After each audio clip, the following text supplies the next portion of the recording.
அடுத்ததாக நாம் இந்த இறுதி 10 காலத்திலே செய்ய வேண்டிய அல்லது நாம் அறிந்து கொள்ள வேண்டிய ஒரு அமல்தான் நம்முடைய ஜக்காத்துல் ஃபித்ர் தொடர்பான விளக்கமாகும். ஏனென்றால் சில சகோதரிகள் ரமலான் இறுதி 10 ஆரம்பத்திலே ஜக்காத்துல் ஃபித்ரை கொடுத்து விடக்கூடிய தன்மை கொண்டவர்களாக இருக்கிறார்கள். ஆனால் உண்மையிலே ஜக்காத்துல் ஃபித்ருக்குரிய சரியான நேரம் என்னவென்று கேட்டால், ஜக்காத்துல் ஃபித்ர் அதாவது ஃபித்ரா என்று சொல்லக்கூடிய இந்த ஜக்காத்துல் ஃபித்ரை நாம் கொடுப்பது ஷவ்வால் பிறை தென்பட்டதிலிருந்து தொழுகிற திடலுக்கு நாம் போகிற வரைக்கும் கொடுக்கலாம், தொழுகை ஆரம்பிக்கும் வரைக்கும். தொழுகை ஆரம்பித்து விட்டால் ஜக்காத்துல் ஃபித்ருக்குரிய நேரம் முடிந்து விடுகிறது. அப்ப அந்த ஜக்காத்துல் ஃபித்ரை நாம் ஷவ்வால் பிறை தென்பட்டவுடன் கொடுப்பதுதான் மிகவும் பொருத்தமானதும் ஏற்றமானது.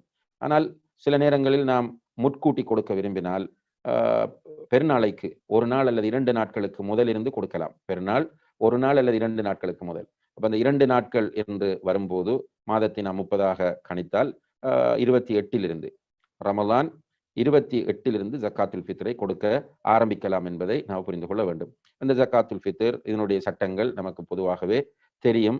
நம்முடைய ஒரு குடும்ப தலைவன் அவருக்கும் அவருடைய மனைவி அவருடைய பிள்ளைகளுக்காகவும் ஜக்காத்துல் ஃபித்ரை கொடுக்க வேண்டும். ஒருவருக்கு ஒரு சா என்று சொல்லும் போது கிட்டத்தட்ட 2.5 கிலோ. நாம் பின்னுதலுக்காக வேண்டி 3 கிலோ கொடுத்தால் கூட அது மிகவும் பொருத்தமானதாக இருக்கும். இந்த ஜக்காத்துல் ஃபித்ரை நாம் நோன்பு 28 கொடுக்கலாம்.